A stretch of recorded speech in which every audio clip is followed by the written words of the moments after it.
Well, some of us, we like to put ourselves through the ringer with Football Manager, don't we? Like me, recording this episode on the hottest day of the year. However, in FM24, we know already that three sides from the playable UK leagues are going to have points deductions at the start. The perfect challenge for an FM player. We're going to talk a bit more about the three of them and why you should consider taking them on. If you're looking forward to it, then please do put a thumbs up on the video. We've actually managed one of these three sides on Twitch in our current save. You can find that up in the eye above, as well as all the other links to the channel. The two long-term stories will return tomorrow for a big week.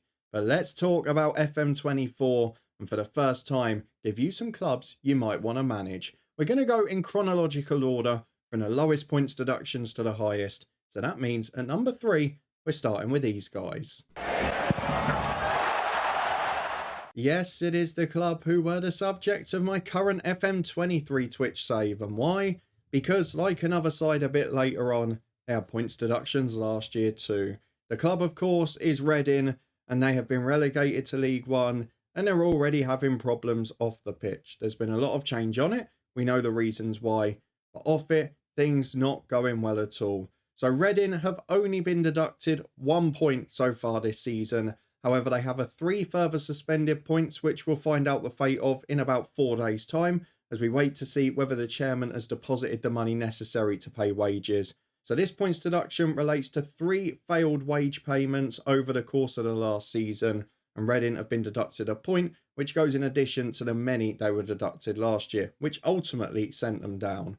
They did, though, near the start of this season in real life, win their first competitive league match for 6 months. And of course, in Ruben Sellers, they've got a man who last year managed part of a season in the Premier League with Southampton. A large turnover on the pitch during the summer was seen due to a number of loan players last season, a transfer embargo which was lifted at part of the summer. And of course, they have tried to adapt to their new level of League One and bring in a number of players. But it has been a tricky start so far, and it won't be an easy challenge, both financially and in terms of competing in what is a very tricky third tier of English football. Of course, there is another side with a points deduction in that league, which we'll come to a bit later on. But the big question for you is going to be, will you take on Reading? Will they only be on -1 by the time the game comes out? There is every chance a week from this recording they could be on -4. And given the late wage payments over the last year, there's no suggestion that they'll be slowing down. And again, we've seen what happens to other sides.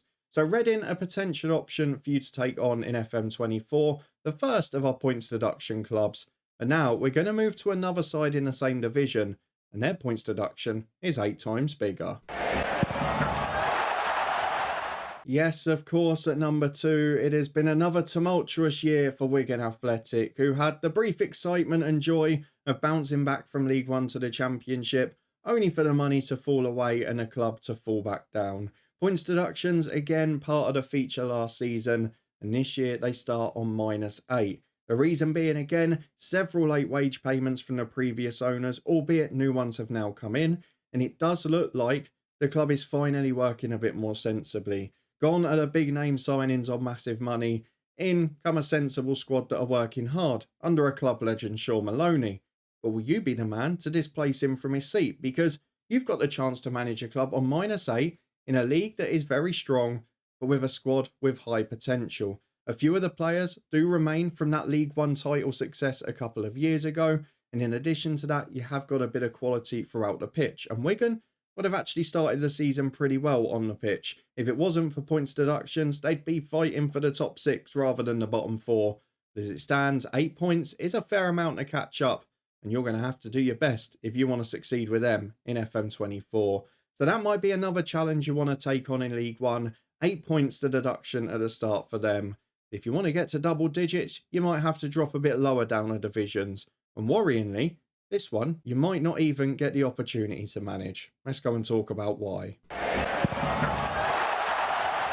Yes, at number 1 is Southend United, and I don't think there's many people that don't know what's been going on there this summer.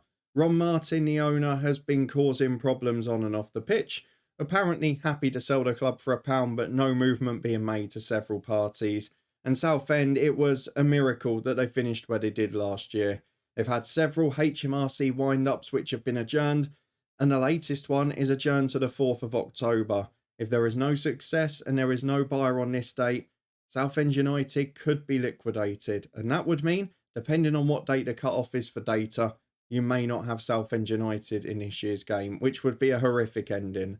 I mean, you have to give credit to the players and the coaching staff there, who have probably done more than any of us could do in FM, because Southend United, if it weren't for point deductions, despite having 4 subs most games, a tiny squad, and several problems off the pitch as we know, they would be 5th if it weren't for the 10-point deduction they've already received. Now, Ron Martin has said he's going to appeal this and that the National League have no right to impose it. I think he might want to focus on other priorities for now. But unless this club is sold, there is a chance you may not get to take on this challenge. If you do, the first job is going to be building a squad, and it may be a case of waiting for seeing what sort of takeover you get, or whether you've got a local businessman or someone a bit wealthier in charge. Either way, you're probably going to be dealing in the free agent and loan market here initially, and you're going to have to build a squad because ultimately, as well as they've started Southend, when the rigours of the season come over that festive period and a few injuries with it as well, a 15-16 man squad is not going to be big enough, and that is the sad reality. The good news is you've got great coaching staff in there. The players that do remain are loyal and generally very good, and some players with good non-league experience. And if the game's still right, non-league expert and Luton Town legend John Still is your head of football, and at non-league level, you can't ask for much more than him. So if the opportunity comes around, FM24 challenges probably don't get better than Southend United. A 10-point deduction means you're going to have to scrap if you don't want to end up in the bottom playable league. And then you've got a rebuild and a road to glory to try and take them back to where they were in a championship, where they were with my club Luton Town in the 2000s. And look at where my club is now. There is every chance that Southend United could be taken to the promised land for the first time. Will you be the person to do it in FM24? Well, we'll wait and see if you get the opportunity. But those are the 3 clubs starting in the UK leagues with confirmed points deductions for FM24. Do you plan to manage any of them or give them a try in this year's edition of the game? If you do, let me know which one and why down in the comments below. I'm teetering with the idea after doing my Luton beta save on Twitch of maybe having a go with Southend United, or maybe even doing them as my long-term story on YouTube. Let me know if you'd like to see that down in the comments too. If you enjoyed this quick little fun episode, then please do put a thumbs up on it. If you've got any ideas already, let me know who you are planning to manage in FM24. If you want to stay up to date and find out what we're doing, then subscribe and turn that notification bell on. More news to come soon, but first, next week, belting stories from both long-term stories. It's a really entertaining week on the way. I hope you're looking forward to it. You can find the links to the recent episodes of both of those in the eye above, as well as the Twitch channel, the football podcast, and so much more. But thank you for watching and putting up with me fumbling my lines on the hottest day of the year. And I'll see you back here tomorrow as the long-term stories return. We've got 2 big finishes to the season the next 2 days, and then 2 big transfer specials the days after. I'll see you there for them.